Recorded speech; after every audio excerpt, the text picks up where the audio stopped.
Welcome to the show. This DJ has been going strong for nearly 30 years and having started his career in the early days of Raindance, went on to form a chart-topping act, released genre-defined tracks that helped shape and forge the rave scene, played all over the world, from underground venues to main stages, and more recently a globally syndicated radio show. It is with great pleasure to introduce the godfather of hardcore and rave, DJ Slipmatt. How you doing? Thank you very much. God, that sounded really quite impressive, you know. It's nice to have it back like that sometimes. There you go. Well, I mean, that's the thing I was thinking about the time that you'd spent in it. You know, you were definitely involved in Raindance in sort of the very early days. So I am fairly accurate in saying it's come up to 30 years, right? It's actually my brother that started Raindance. He was my brother was the founder of Raindance, and it was actually off the back of sort of me. He was into clubbing and music and stuff, but nowhere near as much as I was. So off the back of me getting decks and mixing house music and stuff, and that, he sort of got into he was sort of, you know, you could see the rave scene, and he was a bit of an entrepreneur, and he thought, oh, do you know what? Why don't we do a rave? So yeah, so that's how I sort of got started, really, sort of in a big way. Right. Was Raindance, because it's my brother's party. Well, listen, so, it can be just about who you know as well as it is what you know, right? Totally. All So right, it gave me the platform anyway. So you know. Nice. Well, it's obviously served you well, to say the very least. Definitely, yeah. All right. Well, let's take it back a few years from that. When do you start coming sort of aware of kind of music that was kind of I mean, obviously it was before. I'm assuming it would be before the rave sound. What was the first kind of tunes that you were hearing that were like really pricked your ears up? I mean, I've always been into music. I was playing records at 18 months old. Like crawling along to the record player and stuff. So I was always absolutely fascinated with music and sounds and trying to do something with it and change it up and mix it together and stuff. So probably sort of on the electronic tip, I suppose electro, really, sort of soul music. I was big into soul music through my teens, which was sort of became electronic music, into the whole electro thing, hip hop. That sort of journey that a lot of us early DJs took was sort of electro hip hop, mixed in with soul music, and then as house came in sort of '86, that sort of changed the sort of feel of soul music, and it sort of become 4/4, and then that was just like, oh wow, what's this new type of music? This is wicked. So at this point, where were you? Were you at school at this point, or were you working? No, a bit of an oldie I am. In '86, I was 18, 19. So I left school at 16. I was off. I think the day I left school, I went and got my ear pierced, and then got myself a job as a courier on a motorbike. Did they come hand in hand, or could you have got a courier job without getting your ear pierced? I was actually, well, my mum actually said to me, and I suppose it was a bit of a mummy's boy, really. She said, don't you dare get your ear pierced while you're at school. So the day I left, I went and got it pierced. So, my dad was very smart. I got my ear pierced, and then I came home. I think I was probably 15 or 16. I came home, and my mum just nodded and went, all right, go and see your dad. He's down the pub. So I went down there thinking, oh, all right, yeah, mum's all right, so dad's going to be all right. Got in there, and my dad just looked at me and went, all right, we'll talk when we get home. I left, I told my mates, I was like, yes, I'm going to keep it. And he obviously must have had a chat with his mates and found these very smart things. He came back, he went, you can keep that in your ear, but as long as you do, you're grounded. I was like, you bastard. Yeah. All right, so... I just go back to stories like that. I actually had a skinhead in school when it was like the two-tone era. So it must have been about 1980 with Specials and Selector and all that sort of stuff. And I went and got a skinhead. My mum wasn't too impressed, actually. She told me not to do that, but it was a bit different back then. I know I've got a skinhead now, but my teacher actually told me off. He stood me up in class and said, Nelson, what on earth do you think you're doing with your hair? Told off by my form teacher. How mad's that? Sorry, let's carry on about the music. No, this is absolutely great. It's all part of the history. All right, so you're 18, 19, and the house is starting to evolve. Like, what's the kind of sort of tracks and labels that that are pricking your ears at this point? So we was so just before that, me and Lime and all our lot, we used to go up to Tottenham Ritzy and Webster's and Elton's Zone Road and all them sort of clubs. We was dancing to things like Skipworth and Turner and all them sort of big soul tunes. D Train, You're the One, and all that sort of stuff. So 86, I think the first house tune I bought, which was on import, was Jack Your Body, sort of before it became a chart record. Yeah. Bought another track called It's Okay by The Force, which is a really, really basic sort of acidy house, sort of housey sort of track. With just it stuck out because it just had this sample going. It's okay, it's okay. So it was obviously a sample played on a keyboard, which was a bit sort of different in them days. Yeah. And then I remember being round at Lime's house, was his bedroom, did a bit of mixing or something like that, having a mess about with some music, and he'd bought this record. This is in '86. He'd come back with Marshall Jefferson, Move Your Body. He's like, Matt, he's like, Matt, listen to this. And it just, I remember thinking it just sounded so different at the time. It wasn't so different, but just the structure of it, where it was 4/4 and the whole piano-y sort of thing and repeating over. And so that moment really sort of stuck out for me. So Marshall Jefferson, Move Your Body was sort of the one. That was one of the first sort of big house anthems, I think, anyway, wasn't it? And still a big tune 30 years on, I mean, that shows, I still play it now, yeah, it's funny. I can't imagine anyone back then making tracks would ever envisage that, 10, 20, 30 years later, that they were, genre-defined tracks that help, shape a scene and influence, so many people to go on to do so many more things as well. Something that I find funny is if I go back to say the 80s, like the early 80s, I was big into music, but then you think if I was listening to early 60s music then, it would have been 20 years old, and it felt a bit sort of half sort of untrendy. Do you know what I mean? I like listening to oldies sort of thing. Whereas now we're listening to music that's 30 odd years old. Well, to me, it's still, I know I'm a bit older now, but maybe it's not to the kids. I don't know, but to me, it still feels like cool music. Well, the funny thing is, I've got a very clear moment in my head. My parents moved to New Zealand in '93. And I remember going out there, and it was Christmas Day, and out there it's sunny at Christmas. And I remember we'd had a few drinks, and my dad had the Pogues album on. He had it on full blast, and he was just sitting there, and I could see it was definitely invoking some really kind of deep memories, and he was reliving whatever he was. And it was obviously everyone has a special connection to all different types of songs, and it got me thinking. I thought, obviously this is was what 20 years old, and I thought, am I going to be listening to old Rave, what was hardcore then? Am I going to be listening to that? Is the Pogues? Is that going to be my connection? And actually, it is. I'm like fully engrossed in the whole early '90s era. And I've definitely got to that stage where I really struggle to find any new music. I'm definitely getting older. Whereas you venture back to what got you excited about music in the first place. Yeah, there's definitely that to it. So you said something. Yeah, sorry. It's something interesting. Obviously, so with that relationship with Lime, you obviously knew him for quite a while. Were you school buddies or? Yeah, we were mates at senior school. We went to Buckhurst Hill County High School, so I knew him from when I was about 11 years old.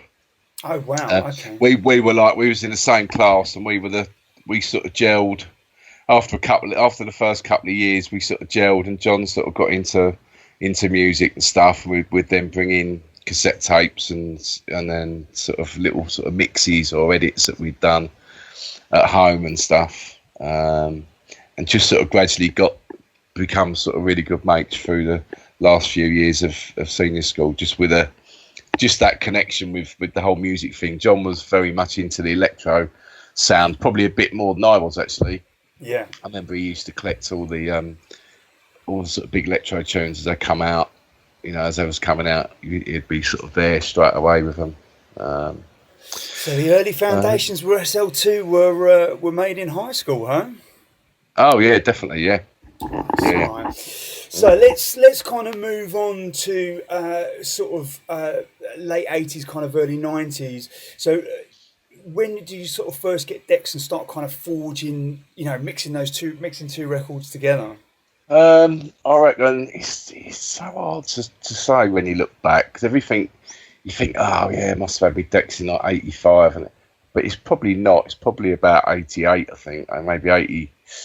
No, it must have been 80, 86, I reckon. Yeah. But we didn't have Technics back then. I think we got our Technics in 88, 89. I mean, they were like 300 quid a piece. Yeah, which is a fortune back then. SoundLab belt drives for everyone, I think, was most of the starting journey, wasn't it?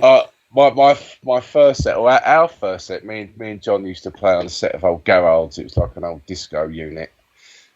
We actually took all the sort of mixer part out of it. We connected in these transformer switches that we sort of made up. We bought these through Tandy, so you could actually flick a switch, and then you had to hold this button down for the music to play. So you could flick the switch and then hit the button like and do like transforming with it. That's amazing. A budding electrician as well as a DJ, so it was a backup career already in hands. We just had to do something. We were creators, and we still are, I suppose. But we just had to do something with what we had there. That was a fascination. I remember watching. Do you remember Simon Harris used to run Music of Life? DJ, yes, his hip hop label and stuff. I remember seeing him at my local club in Epping, up at Billy Jean's. He was one of the first sort of DJs that I remember seeing mixing, and he was putting a cappellas over soul music and stuff. It's just, I just had to do it. It's just, I've got to be doing that. Yeah, that's amazing. So, and and they say, don't they, if you've got a big enough why, you can do anything, and I just had that burning desire to want. It wasn't for any particular reason. It was never for the money or anything like that. But I just had to do it, and it just made it happen. Well, look, by the sheer fact that you're still here doing it, this amount of time later is no surprise that you had that kind of burning passion, back in the day. All right, so we've got. You got your turntables. You're starting to mix. Like, I'm interested. Like, how did you teach yourself how to mix? Because I taught myself how to mix, and it was. Well, it's a very long process, to be honest, because I never really understood about, coordinating the two different beats and working out the different tempo. Me and my mates, I actually started off with those disco decks, I think is 89 or 90. Yeah. I had them, no pitch control. And you just basically push it around with your finger. Yeah. Or what we used to end up doing was just doing loads of spin backs, next tune, spin back, and that was it. You kind of give up after a while. But I actually learned to mix, funny enough, from... I moved to New Zealand for the whole of '93 with my family, and I lived off basically tapes that my mates sent me, because obviously back then there was no internet, no YouTube, no nothing like that. You either had the tapes or you had no connection at all. And I just remember listening to them and going, how did they know to get those two tunes to finish at that same point? And it was actually then I'd rewind it back and go, okay. And I didn't understand phrasing, beats, bars, anything like that. It was just trying to use, kind of common sense. And I remember coming back and started kind of having a mix. And my mates to this day are still convinced that I went away to like some DJ academy for a year, not New Zealand, to learn how to mix. But how was it? How did you kind of get started with being able to mix them together? I never really thought of it that I'd sort of learnt how to mix. It's just something that I did. So I had a reel-to-reel, or my dad had a reel-to-reel, which I sort of had off him basically. Commandeered. Never used it. Yeah, I commandeered it. Yeah. It was a really nice one as well. He got it from work. It was a present from his work or something. It was a Bang & Olufsen reel-to-reel. Nice. And you could actually record. Rather than going sort of one way on the reel-to-reel and then turn it over and go the other way, you could actually record two separate bits at the same direction. So I could record a record in, play it back, and then record another record in over the top of that. Oh wow! So you could overdub it basically. I don't even know whether Bang & Olufsen realised what they'd sort of made there, but I sort of made it happen. Yeah, so sort of overdubbed it. So then I actually sort of stuck my headphones into the reel-to-reel, played the track, and then mixed the track over. I mean, it's pretty scrappy. I've still got some of the recordings somewhere, and it had a really good pulse sort of lever on it as well. And with a reel-to-reel, you can sort of move the tape a little bit each way and all that. So I used to do sort of edits without chopping the tape, just sort of with the pause thingy.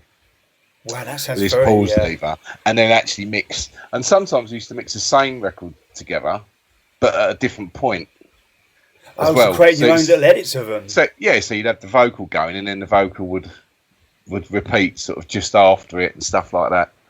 I used to do all sorts of mashup stuff on that. So that was my introduction to mixing stuff together. Yeah. And then we got the John's Lime's Garage, and then I got a set of Citronics from Dalston up near where Labyrinth used to be. I actually went in and I was really chuffed with this as well. I actually went in and I searched out these Citronic decks. It's the only things I could find with a pitch control. So it was a shitty little pitch control, but it had a pitch, and had I think the Phonic MRT60 had just come out, the first one.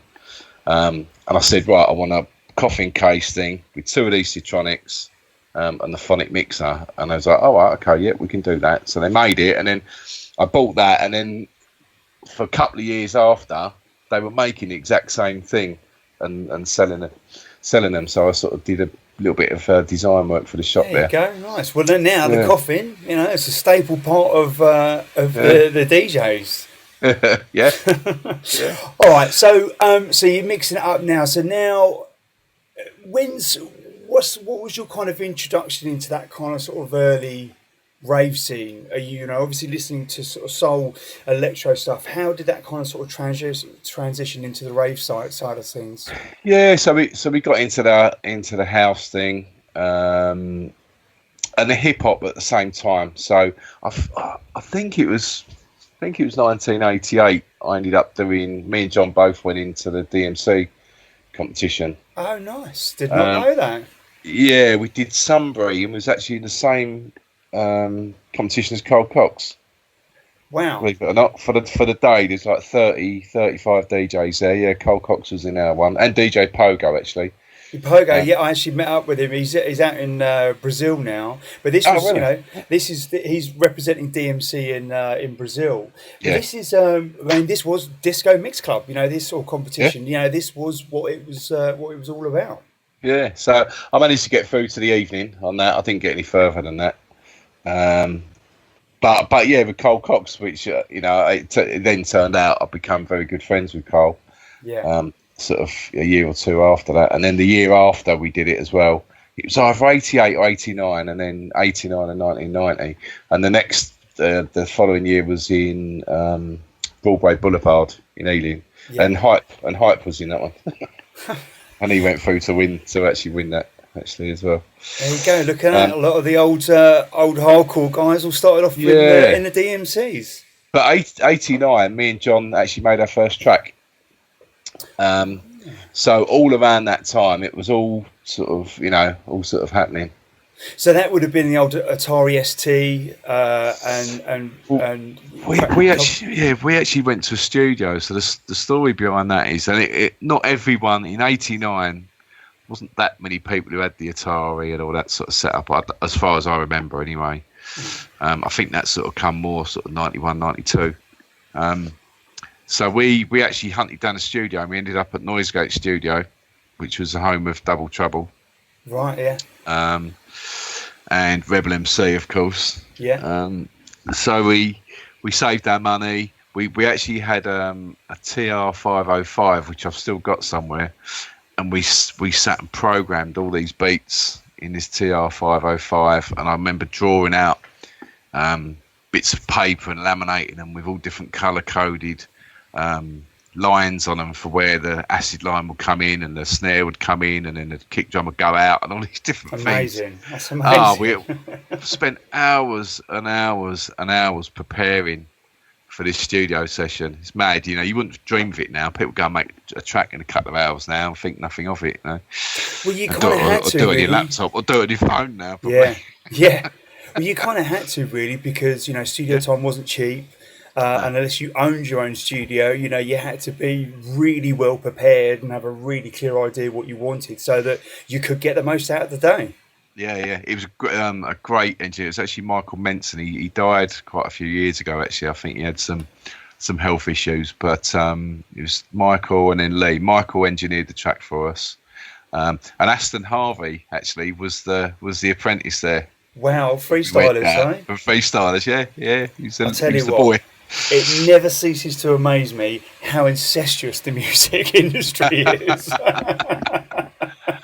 I think last time I saw Aston might have been down at your old place, actually. Yeah, I still keep in pretty regular contact with him. Yeah, I do. Yeah, he's a good lad. So, would you say out of you and Lime, did one of you guys have more of production interest, or were you both kind of right into the production as much as each other? I would say, I don't know. I've never been asked that, actually. I would say I was probably a bit more fanatical. Yeah.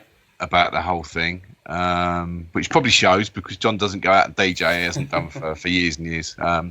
But he's a bit more sort of closed-minded. He's a bit more sort of focused, shall we say? Sort of focused, yeah. But he's a bit like, no, that works, or if it doesn't, it's like, no, I'm not doing it.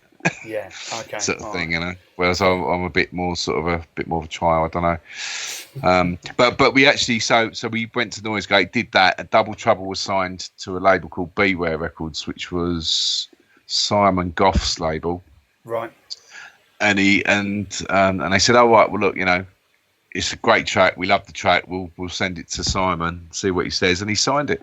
Nice. There you so go. we, you know, and back in '89, we, you know, getting a record out, it's like fuck. It's like big news for you know, for a couple of youngsters like us out of a Debden Council estate.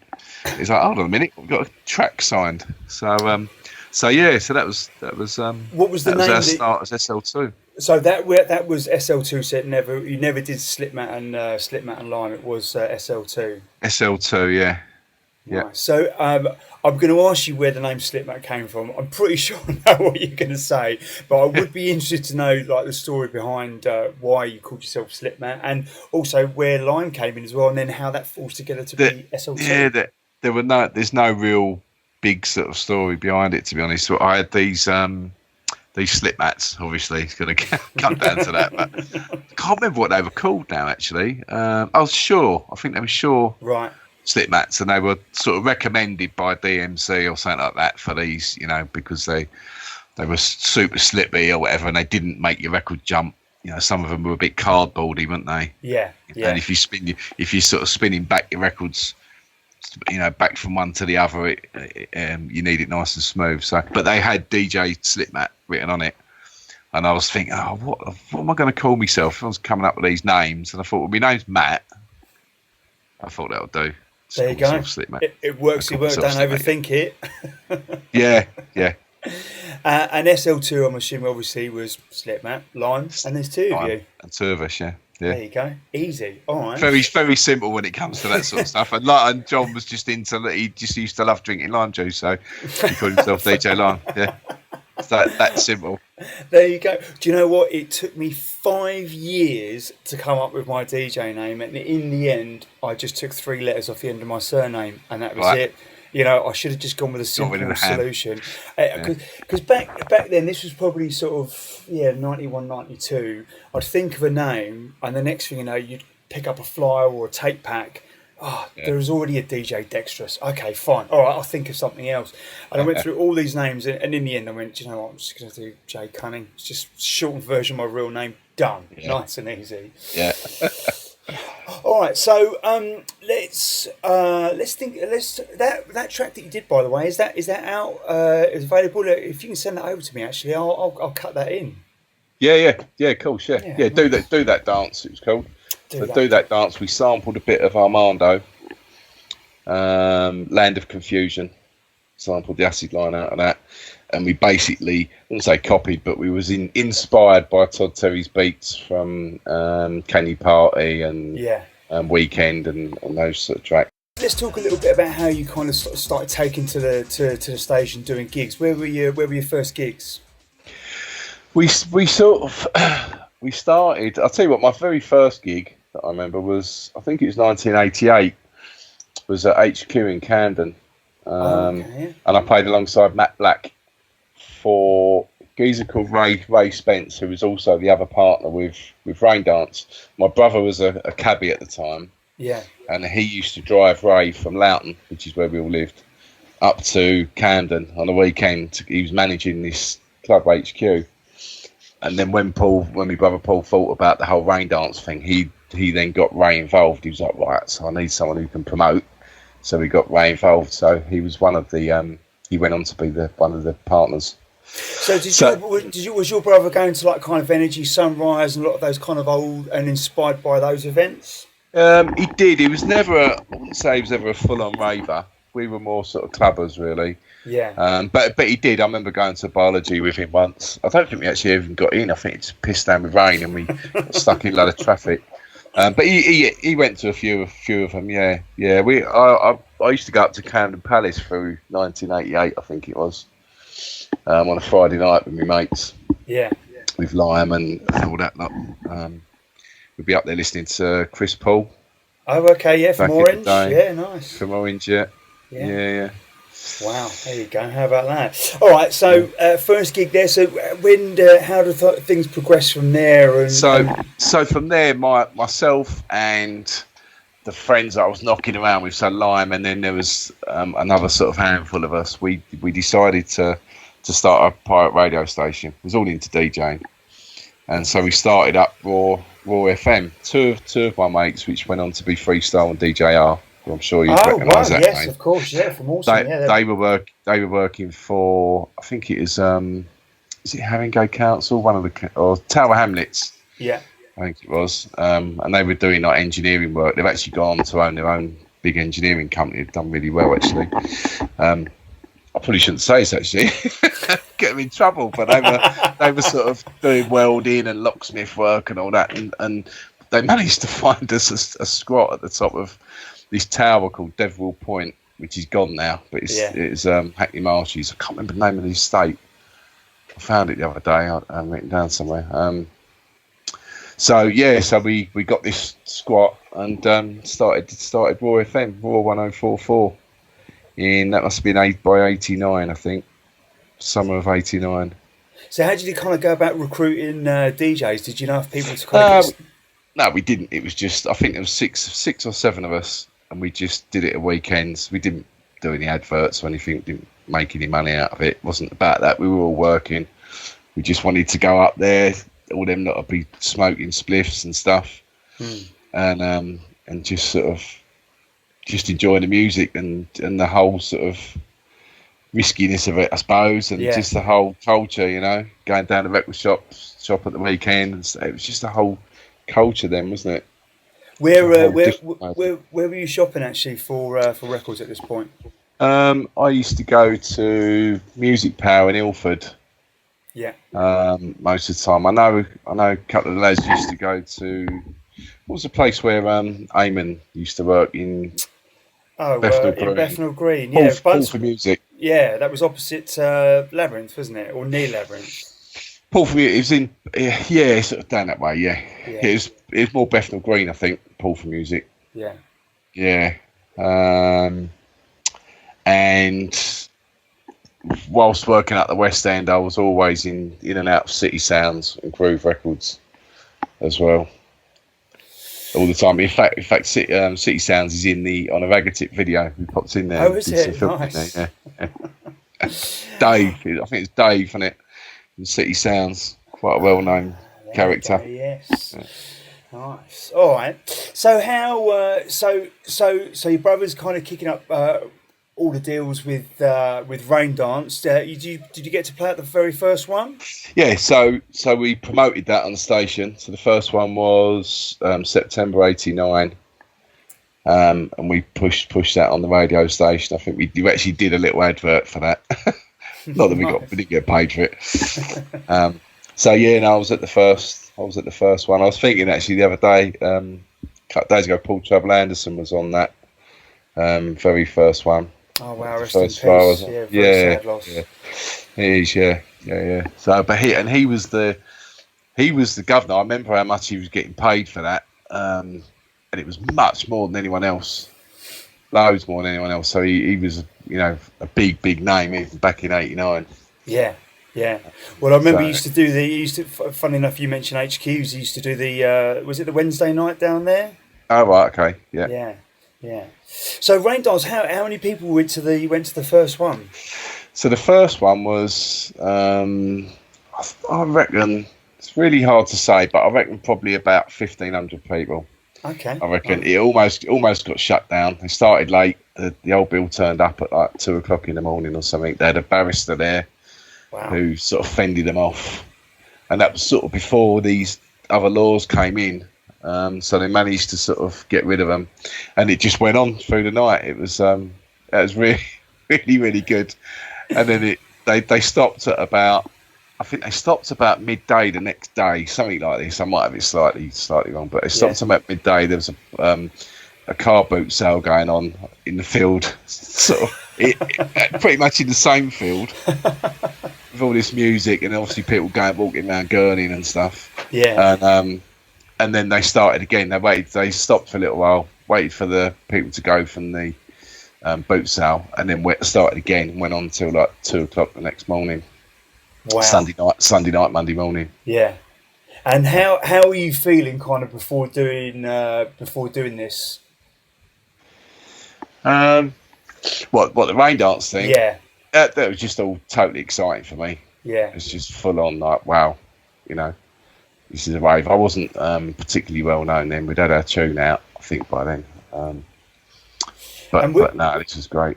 And how musically did you prepare this? Because almost, these weren't your kind of sort of everyone gets an allocated time slot type thing. It's like, right, well, this party is just going to keep going on until, it gets shut down. So are you kind of sorting through every different type of record to get down there, or you're taking a fine-tuned selection? Yeah, do you know what? I don't think I actually played for that long. I think I sort of did my hour on the Saturday night. I don't think I played later. Yeah. Again, but I've always been one to prepare like loads and loads and loads. Even now, even when I go out now, even though I don't have to, I'll still, even if it's just sort of half hour, just to flick everything on and go through what I'm going to do for the evening. Even if it's tracks that I've played for years and years and years, I'll still just get my head around it. Yeah. But I used to do lots of preparation. I think it paid off especially in the early days, sort of 1990 and 91 at Raindance. But like you were saying with the whole mixing thing, you wasn't sure about how, when to get the beats in and stuff like that. But I had all that worked out, and it wasn't that I knew exactly what I was going to play, but I knew my tunes. And I knew that what ones went together, where to bring it in. Even if I didn't bring it in level wise straight away, I knew where I had to bring it in for it to actually come in on the right bit and stuff. So I think that prep has always been a big thing for me. Would you say that having like an early entry into production helped with that? Like understanding how tunes are put together? Yeah, do you know what? Probably, yeah. Because, you understand how much of an intro you need and how many beats and bars and stuff, yeah. So I'm sure that does help, yeah. Even going back, probably, back through my teenage years, mixing on a reel-to-reel. There was lots of that sort of stuff going on, having to bring it in at the right time for it to all work properly. So, yeah. All right, so let's talk about selecting your first tune. How important was your first tune at gigs? Yeah, it is important. You've got to make a little bit of a first impression. Yeah. I think, but I think my sets were always, looking back, I've tended to not necessarily go in with the biggest tune, but come in with something that's going to get noticed, most definitely. Yeah. But I like to think that my sets are always sort of built up sort of through the hour or whatever it's going to be, especially through those sort of hardcore days. I'd always start slower, finish a bit faster. Yeah. With a lot more energy. And I think that, as long as you don't want your set to be crap, but as long as the last sort of 15-20 minutes you get a real good bit of energy going in it and it gets really good towards the end, that's the bit that people remember. Yeah.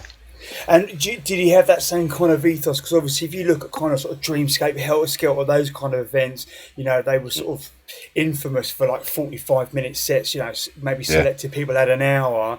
You know, for me, it definitely seemed to encourage DJs mixing quicker and keeping the energy up. Just because I feel like they right, I've only got 45 minutes, right? I need to just kind of smash it out, basically. What was your kind of approach for it was a bit like that, really, I suppose. But I would, it goes back to the preparation again as well. If I only had 45 minutes, if it was a big gig, I would always do 45 minutes at home and make sure that I can get all the tunes that I need to get in or that I want to get in that 45 minutes, pretty much. So that's a prep, You can actually hear that in your mixes in a very positive way. It's, you know, I still listen to, in fact, I probably only ever listen to like kind of mixes from sort of 91 to 94, mainly because I love the music, but secondly, because I'm still absolutely blown away by what DJs can do with literally 2 turntables and a mixer. I mean, these mixers didn't even have filters, probably not even EQ or even gain. You know, if it was a low cut record, you know, you just had to figure it out, basically. You just got to bring the other one down slowly so no one notices. But I remember that's one of the things. It was actually my mate Berkey who put me onto you probably early mid '92. And he's like, I've been listening to these guys' tapes all weekend long. You've just got to listen to what he's doing. And he was always a deep thinker and a deep analyzer. And I listened to him and I was like, you know, I was listening to a lot of different DJs, but there was definitely, you could hear like, right, there'd be a breakdown, bang, he's back. How did you get in so quickly with that? And you could definitely feel like it was thought about. You knew what you were gonna do, and it really felt like you got the most out of those 45 minutes. I did sort of plan stuff, and there was certain tunes that I knew I wanted to have to be a certain tune, but I knew that I wanted to bring something in at that point. I always remember good mate of mine, still a close mate of mine now. He come up to Leicester with me. I actually played before Sasha, actually. Oh wow! Which is the only time I've ever played on the same evening as Sasha, I think. It was a DJ SS was there as well. I don't know if it was his night. I think it was probably 1990. A place called Street Life or something. I think it was a gay club actually, but then they started doing raves there in the early days. And my mate always reminds me of this thing. So I went up with box of records and he said I got through almost every single record in that box. There must have been about 50 records in there in just over an hour. And it was literally just like one after the other, bang, bang, bang, bang, bang. But that it was hardcore music, so you didn't have to let the track play for all the way through. They weren't they weren't all those sort of tracks, So it was definitely that kind of. A lot kind of sort of quicker mixing, people, obviously there was the whole kind of drug culture around it, so it was like bang bang bang, gimme, and it was it was faster, higher energy music. It was new, it was fresh. I go back to often when I'm kind of getting new, I still buy a lot of old records from that era, and I get them and I often think, God, I just you forget how exciting it was going to a record shop every week and all this stuff was just happening. Every single week there was new stuff in there. And it's funny because, I wasn't buying a lot of records back then because I was, still at school or working just like kind of part-time job or whatever. So I was really only going to afford 2-3 records a week. And if you didn't get it that week, that's it. There might have only been 500 or 1,000. That's it. You're done. It was a white label. You never knew the name. It's taken me up to 20 years to find some of the names of some of the tracks that are out there. Bad, isn't it? We're sort of spoilt now, and it doesn't really work in anyone's favour. That thing it's been like it for years. There's far too much music out there. I think there's nothing you can do about that. It's not all bad. It means we've got more choice, but that I think it was a good balance back in sort of 91, 92. So it still felt like there was tons of tunes coming out, but it wasn't too many to handle, Yeah, and at this stage, were you getting promos, or was you buying most of the stuff? Yeah, I was getting a lot of promos pretty quickly. And were these were there promo agencies, or were you getting them sent directly from the label? No, there were promo agencies, yeah, and some direct through the label. That sort of come more sort of as time went on. There were so many more independent record labels and people just pressing their own stuff up, sort of from '91 onwards. So, but yeah, lots of promos. But I was still buying lots of stuff, all the import stuff and the European stuff through sort of the end of '90 into '91. God, I used to love all the Euro tunes. Yeah, that's well, a great year for me. That I think that's what made me stick out as a DJ at Raindance. Sort of more than a lot of people, because that's really where I made my name. I was nothing really until it was only Raindance that gave me that platform, and then from that I then started getting booked out around the country off the back of that, and I'm sure it was the Euro sound that made me stick out from a lot of them. Yeah, it worked, right? Yeah. So how were people getting in touch with you back then? Because again, just going back to that era, it's no Facebook page, wasn't even MySpace. Didn't even have bloody mobile phones half the time. Had a bleeper. Yeah, there you go. Yeah, we did have a bleeper up at the studio. Had a bleeper. Do you know what? I'm trying to think. I probably actually had a few phone calls at home, even. Yeah. Which is crazy, isn't it? I've got a home phone, but I never use it. If it rings, it's like, what's that? Yeah, someone's trying to sell you something, or it's PPI. Yeah, or you just don't even pick it up. You just push the red button on it. But I got my first mobile in '91. So throughout 1990, probably gigs through my brother, I would imagine. Yeah. His phone number was all over the Raindance flyers and stuff back in the day. Oh, of course, yeah. Yeah, so I was getting a lot of sort of requests through Raindance and stuff. I remember doing telepathy. I think that come through my brother. And then got my first mobile in 1991. Still got the same number. Yeah. That's amazing. Yeah. So at this point, had you played abroad, or was all the interest UK based? It's all pretty much all UK based, I think, until probably towards the end of '91 when we got signed by XL. And then when SL2 got signed, then we started going all over the place. So I'm assuming this would have been through Nick Hawkes. Yep. Yeah. Nick Hawkes, Richard Russell. Nick was the man, really. He was the main A&R man there. Still very good friends with Nick as well, actually. Yeah. Yeah, he's still out there. He's still out there. He won't ever give up, that lad. He's looking after Prodigy now, isn't he? A&R, he looks after Stanton's as well. Stanton Warriors. I think he was looking after Casper for a while, but yeah, he's still as busy as he's ever been. He actually phoned me a couple of weeks ago, which I find really, really nice. He actually phoned me and asked if I wanted to go to the Prodigy concert up at the Ali Pali. Oh, nice. Which was cool, yeah. Yeah. Yeah. So I get on really well with Nick. Yeah. Again, those boys, amazing. The level that they're at. 25 plus years later, shows that original that origin passion, just will never burn out. All right, so look, so you're getting the promos, you're getting the tunes out there, so SL2's kind of taking off.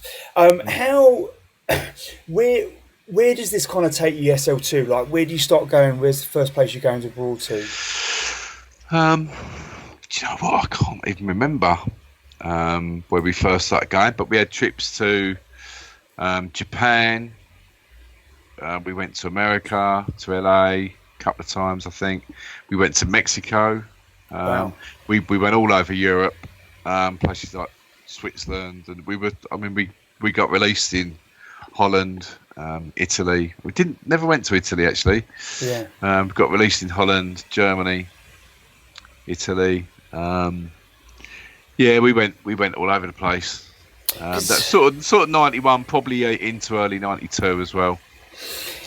Because what I always kind of find interesting, but at the time very frustrating, you kind of sort of mix mags Music Mag as it was back then, these kind of big publications that were immersed in DJ culture, never covered hardcore music. You had your fanzines and stuff which would kind of give you a little bit of an insight, but at this stage I didn't even know what half the DJs, or probably almost all the DJs, what they even looked like, let alone what were they kind of doing outside the UK. And I was always interested. I remember talking to Roy LSD, and he was saying, he went out to Canada in, I think it was 91, and wow. It's really interesting to hear that at that time you're so immersed in that, pirate radio and tape packs and record shops and raves and clubs and what have you. You just don't see any further than the borders of the UK. But obviously it was going off. So what kind of sort of places for you around that time were did they surprise you? Let's put it that way, about how they were embracing it. Abroad gigs. Yeah, they did. But do you know what? I always think the UK was so far ahead of everyone else. Yeah. It didn't take everyone else that long to catch up. But I didn't go to Australia till '94, and they'd never really been into that. Yeah, there's probably little pockets of it for the 91, 92 stuff, but they'd never really been into it. So it did take a while to take off. But places like Switzerland, I suppose, was quite sort of bit of an eye opener to be sort of playing there in '92, somewhere like that, and they're really into their whole rave sort of thing. Yeah. Which is amazing if you think you didn't have the internet to kind of. It's pretty much all UK as well. Yeah. The Dutch were doing, Dutch and Belgium were doing a bit, I suppose. Yeah. But the actual rave scene, that culture, for me, as far as I know, it all pretty much come from the UK. Even the music, go back a few years, the music came from Chicago and America, and there was a lot of music from New York as well by sort of 1991. But they didn't have the rave scene over there. No, Not like we had it. Yeah. And we created a lot of that music in the UK as well. So. Yeah. And obviously by '92 we are in full swing now.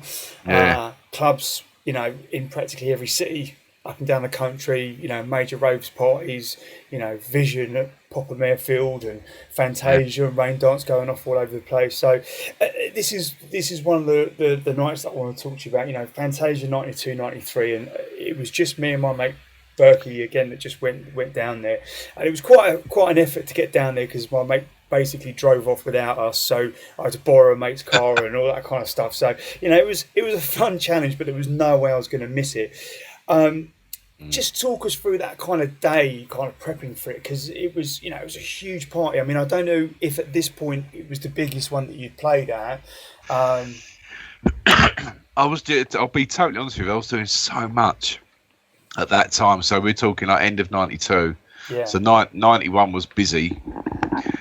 92 was just, it's mental, doing like 3 or 4 gigs a night on a Friday and a Saturday, and then there was still some other sort of gigs through the week as well.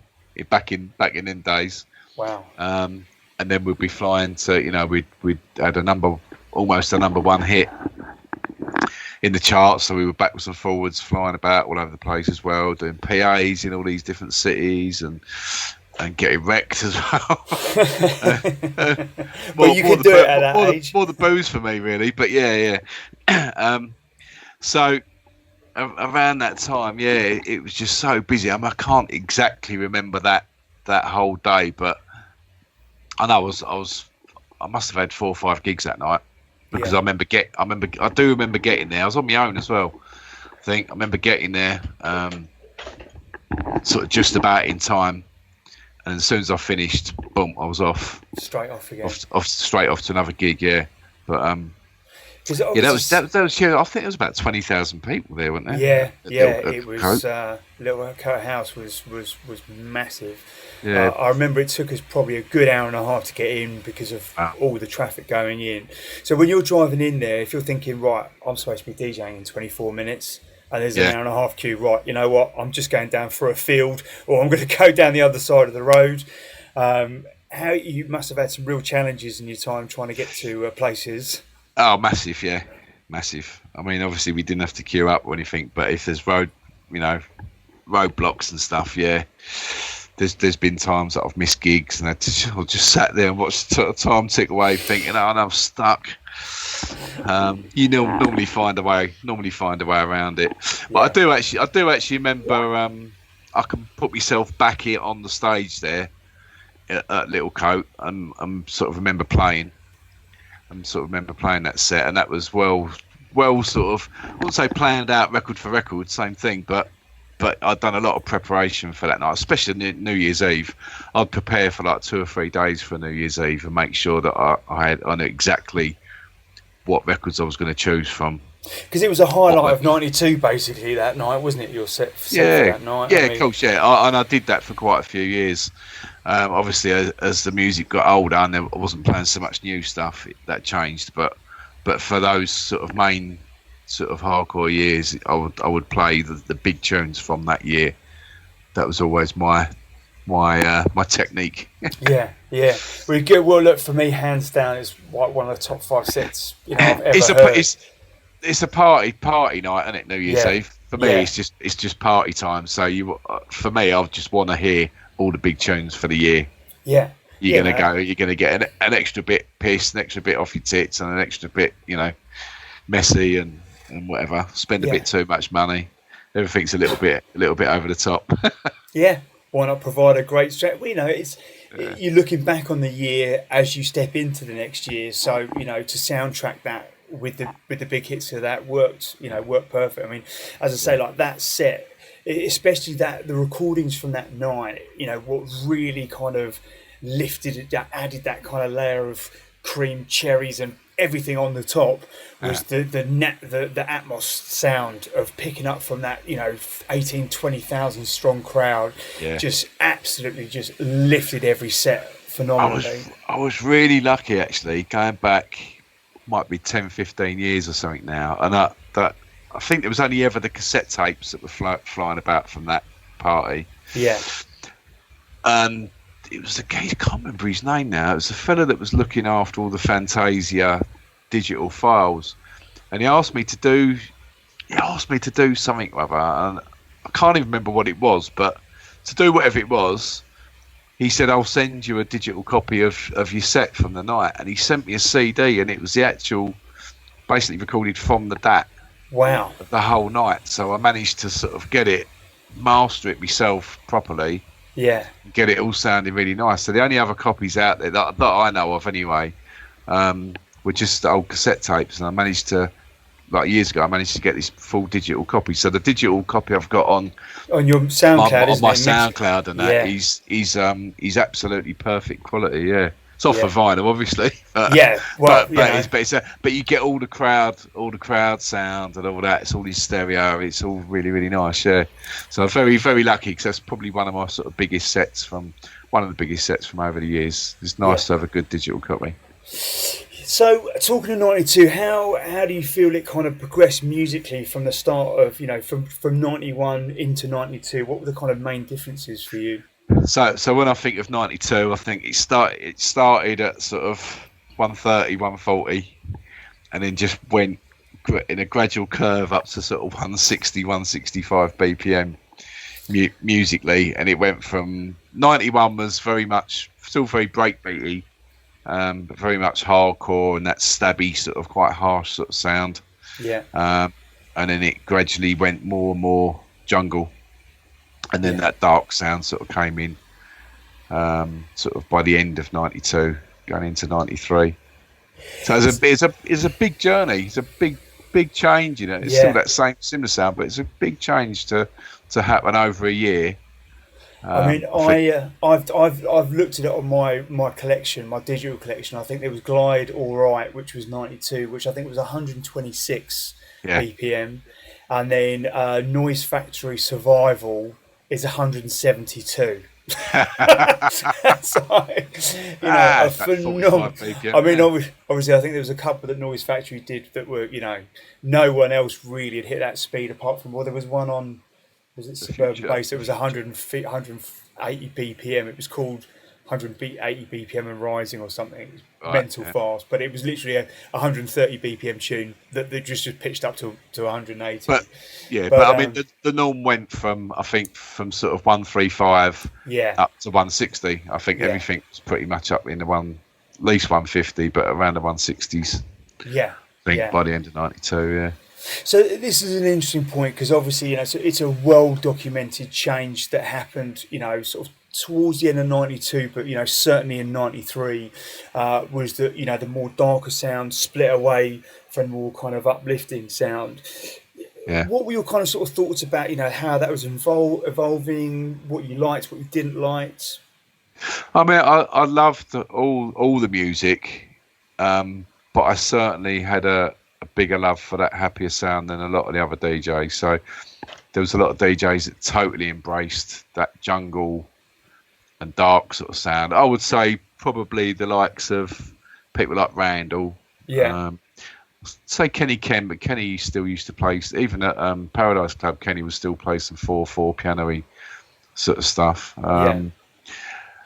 But yeah, DJs like your man, there's a whole sort of group that really totally embraced it, and it worked for them. Obviously, it still does. I mean, there's still huge DJs. Yeah. And I did like that. I did like that thing. I did some shows on Kiss in '93, '94, which were real sort of quite dark jungle shows, and a lot of my sets at I used to play Paradise Club as well, and some of my sets at World Dance. People and Desire and gigs like that. People were liking my sets for the darker stuff that I was playing, but then more often than not, I would play a bit of sort of the happier side of stuff in with it as well and mix it up. I think some of my bigger World Dance sets were pretty much half sort of jungle and dark side, and then half happy hardcore. Yeah, no, but I mean, personally, that's why I love those, because it hardcore, did, exactly. It was merging, again, it had that kind of nice uplifting bit, then you'd get down like nice big kind of dirty, rough kind of bassline bit, then it would kind of come in and weave in and out. Because there was also at that point, probably again sort of late '92, some people were calling it dark side. It was the stuff that kind of Ratty, Tango, and those guys were playing. I mean, we actually, again, I think we just made this up. We used to call it haunted hardcore back in the day because it was. I've heard that, actually. Yeah, I just made it up. Me and my mates made it up. We didn't quite know what to call it, but it was the stuff. Hardcore, yeah, because it was hardcore, but it had that kind of spooky, eerie kind of feel to it. I always think of like places like the Rocket down in Holloway Road, and that when I think of Dark Side. I don't know why. It must have been some gigs I did down there. But Mickey Finn as well was another one, along with sort of likes of Randall and that went down that sort of more down that route. Yeah, and how was that like personally? Did you find that some events kind of started tailoring what they were saying, you weren't playing them anymore? How did that kind of work on a personal level for you? So yeah, I mean, I was sort of doing a bit of everything. I think by '93 I was World Dance's #1 DJ. I think it was me and LSD or something. Yeah. So there was still that happy side. LSD, Roy was sort of still playing a lot of uplifting stuff as well. So there was still that call for a bit of both, really. I think up until sort of probably start getting to the end of probably into '94. I think you had to get the balance right. So through '93, there were certain DJs that you knew wouldn't work in a certain crowd. I'd sort of work. I feel myself that I'd sort of worked it that I could go and play at places like Desire and telepathy sort of type raves. But by this point, we're definitely because I could judge it, and I could do both. So if I was, in something like Quest in Wolverhampton, if I was playing a dark sort of setup there, if it didn't feel right, I just wouldn't play the happy stuff. Or, if I was at Die Hard and it, playing a happy stuff, it felt right playing happy stuff, I wouldn't go into the dark stuff. But it was always good to be able to get that balance.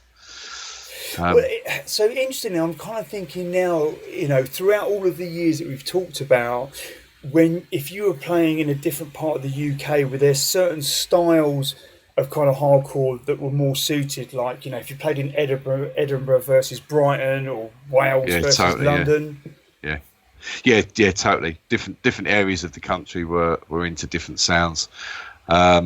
London, Midlands were more sort of into the darker side. Even Kent was a little bit different. I think Kent was leaned more towards the jungle sound.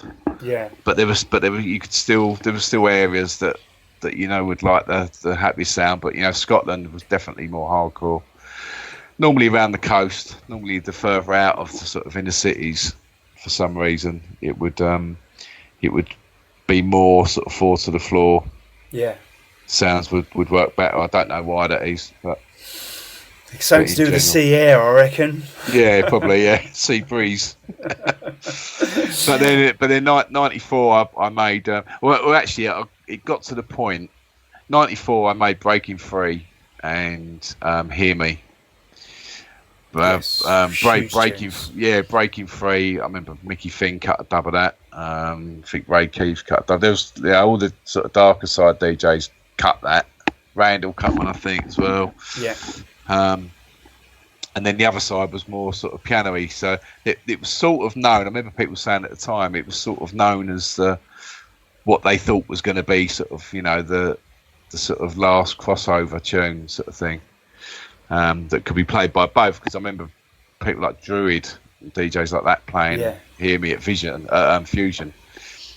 down on the south coast and stuff, and and then you've got likes of Mickey Finn and Randall playing it in some real sort of dark side jungle clubs. Yeah, it definitely. I mean, as an actual release, 2 tunes. As DJs will any DJs listening will know. You get a 12 and you almost always pick your favourite tune and you pretty much hammer that, and then maybe once in a while you might rediscover the B side or the second tune. But that was definitely a release where I certainly always played both sides. It had something for both. If I wanted to be sort of slightly bit more tougher, not quite as uplifting. Then, or you got the other side where you've got Hear Me, which has got the more kind of vocal. You could sort of test the water with that, really, with Hear Me. So if you're playing in a bit of a jungle club, Hear Me was very much a jungle sort of beat to it and stuff. So you could give it a little tester. Yeah. And see if the piano works, and if it didn't quite work, you think, right, now I'll stick with the jungle. If it works, you might push it a little bit further, stick a little 4/4 in there. So I guess there must have been a point, sort of sometime in '94, where obviously there's a little bit of kind of a balancing game here, as the scene's expanding, it's finding new kind of genres and events and DJs. There must have been a point in '94 where it was like, right, okay. There was a defining point. I can't remember what the club was. I think it was a place in Stratford. I think it might have been one of Sting's clubs after Telepathy, right. Something like that. But I was still very, very busy, and I was enjoying doing jungle sets as well as and dark sets as well as happy hardcore and whatever. And I was sort of making quite a name for myself in the happy hardcore by '94. Yeah. Things like Take Me Away remix, the SMDs had been huge as well. Yeah. But I remember being in this club, and it wasn't actually ravers in there. I'd gone in and I was having to play real full on sort of ragga jungle tracks, so like all the X Project stuff and all that. And if it didn't have a reggae sample in it, I could tell the crowd just weren't having it. So it wasn't even sort of dark side or anything like that. It was just, it had to be, this crowd just wanted pure, and it was more or less like playing to a reggae crowd. Now, I love reggae, but I was never going to be mixing reggae tunes, at a rave. So it just didn't all add up to me. And I remember thinking at that point, actually, I don't really want to be doing this. I love the music and whatever, but this really ain't me. Yeah. And from that point, I didn't just sort of cut off from playing jungle or dark side, and I never have done. But from that point, I was conscious about what sort of clubs I was playing at. I wanted to play to ravers, whether they be into jungle or happy hardcore or whatever. But I wanted to be playing to ravers and not to a commercial sort of crowd. Well, so it got to that point, yeah. Well, even in '94, you were getting, Groove Riders, LSDs, yourself, Randall, Mickey Finn, all these kind of, even though these, you know, everyone had kind of was finding their path and it was expanding in more into that kind of jungle, you know, Bookham, who was very much in that kind of more, you know, atmospheric kind of jungle drum and bass. They were all still on the same lineup, and you know, that's one of the things that I loved. It was almost kind of like a festival, what you consider now like a festival approach, where you could hear all these different styles in one night. But I think a lot of venues didn't do that. You know, you did have very specific jungle clubs, and then when you did, yeah, and quite interesting actually. Me sort of talking about going into clubs and sort of playing to that crowd and playing more jungly and whatever. I remember Groove Rider coming to in-ter-dance in Stevenage at one point, and it must have been quite a sort of hardcore crowd. And I remember him playing a load of stuff off of Impact Records. Oh, really? Which wasn't out of character for Groove. I know Groove Rider's played all, you know, every sort of music, and he's more than allowed to. Yeah. But it was just slightly different from what we knew was his passion. Do you know what I mean? Yeah. At the time, so that was quite interesting to see Ryder sort of playing to the crowd like that as well. Not out the ordinary, but just it's a sign of a good DJ. You know, totally, yeah. You know, you're there to entertain the crowd. Full stop. You know, totally. That's it. I mean, it's interesting you mentioned Groove Rider. I remember hearing a set of his a few months back now, I think it was from 91, where he was, you know, it was a real mixture of not only like sort of breakbeat bass hardcore, but 4/4 bass stuff. And then at one point in the middle, he played like a proper banging Belgian techno tune. Like it was the kind of thing that Easy Groove would play.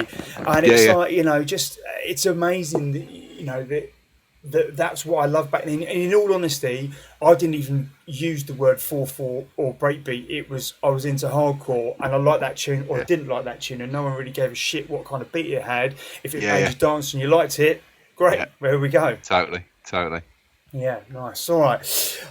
What would you, looking back over those years, I'm sure they've all got, you know, very kind of sort of special memories, but was there a particular year or era that kind of, or part of that era that was really special to you? Bits of everything really. So it's really nice looking back through the journey. It was great having our first track out, and just, you know, the excitement of, you know, of having your first track. Excuse me, getting signed by XL was just out of this world. At one point, before we actually signed them, we had about eight different record labels all phoning us up saying, "Can we sign DJs Take Control?" It was like, who do you remember? Mental. Do you remember who they were? Warp Records was a big contender. Oh, interesting, yeah. They actually offered us more money than XL.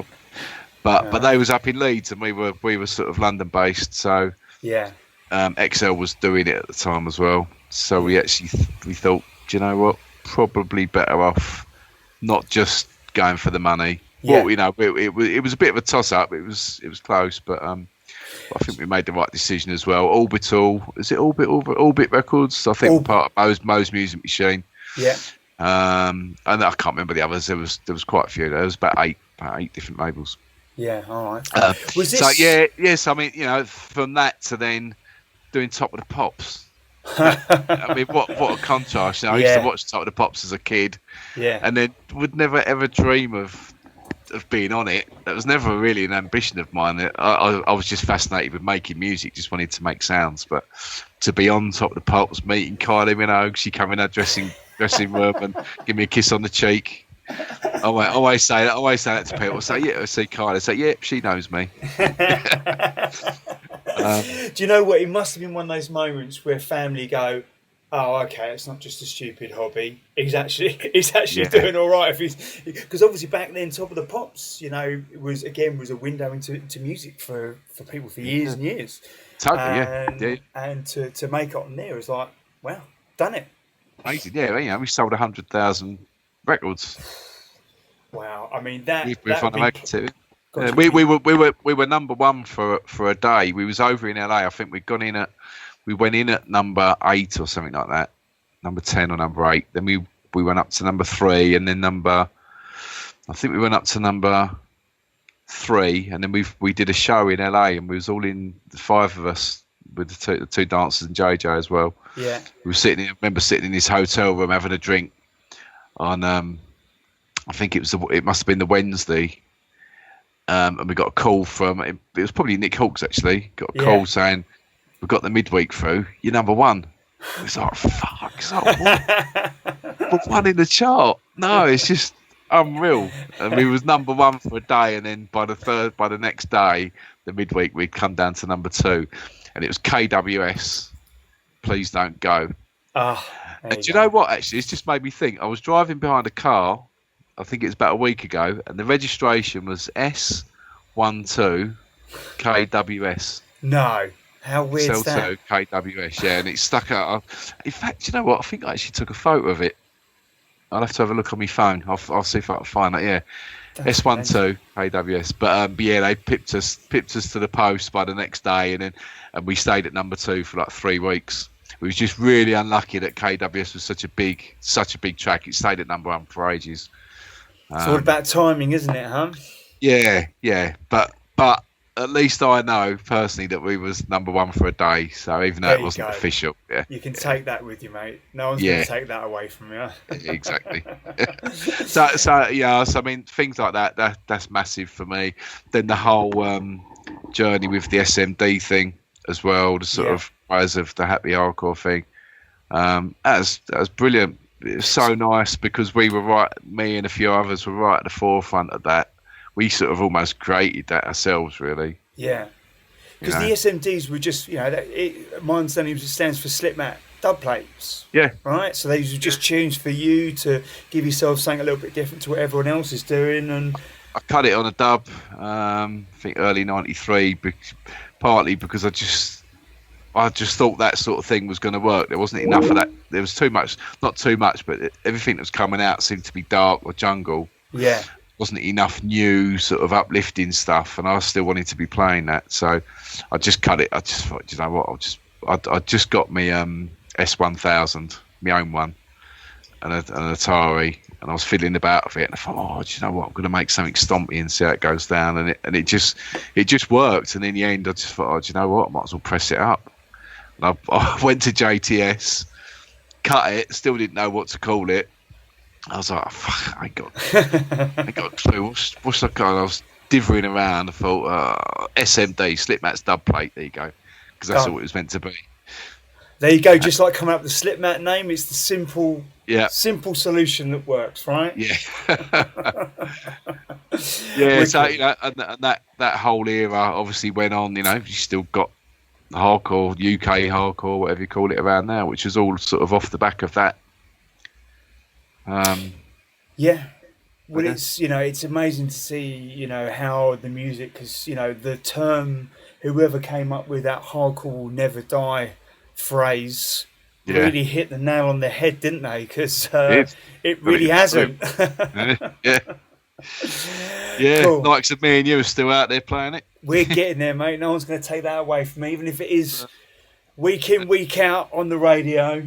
But well, listen, Matt. I know you're really busy, so I know we've gone just over an hour, mate. So I just wanted to thank you very much for not only your time, but obviously everything you've done for the rave scene, and we're looking forward to the next few years and seeing it all go from there, huh? Well, we got to 94, didn't we? So from 94 onwards, then sort of Ibiza started. And it was another sort of new era, so maybe we'll catch up again. We'll do a part 2, mate, definitely. Do a part 2, and we'll start from sort of Ibiza and then go through that journey to now. Yeah, because we haven't even touched on what you're doing now. No. Which is, we'll tell you what, why don't we give a quick shout out to what's going on in Ibiza next year, because I know you've got a big thing going on out there. Yeah, so I got involved in a party in Ibiza this year, which went really, really well, but we've had to split away from the other people. There's a few issues there, so I've split off, and we've started a thing called Old School Ibiza, which is going to be in May next year. Yeah. We've got tons. I haven't actually got the lineup in front of me, but there's probably 30, 40 sort of known names, and there's lots of other DJs that are going to be playing throughout the day by the pool and stuff. 7 days. We've got S Paradise, Eden, the old Club Club Summum, which is now called Igisi. Wow. Ithaca, we've got the Benamusa Park, which is also known as the Zoo, for a festival which we're teaming up with Back to the Old Pool there as well, and Back of Beyond Festival, which we haven't actually announced properly yet, but people are going to know that now. Nice. DJs, Backpack, K-Class, LSD.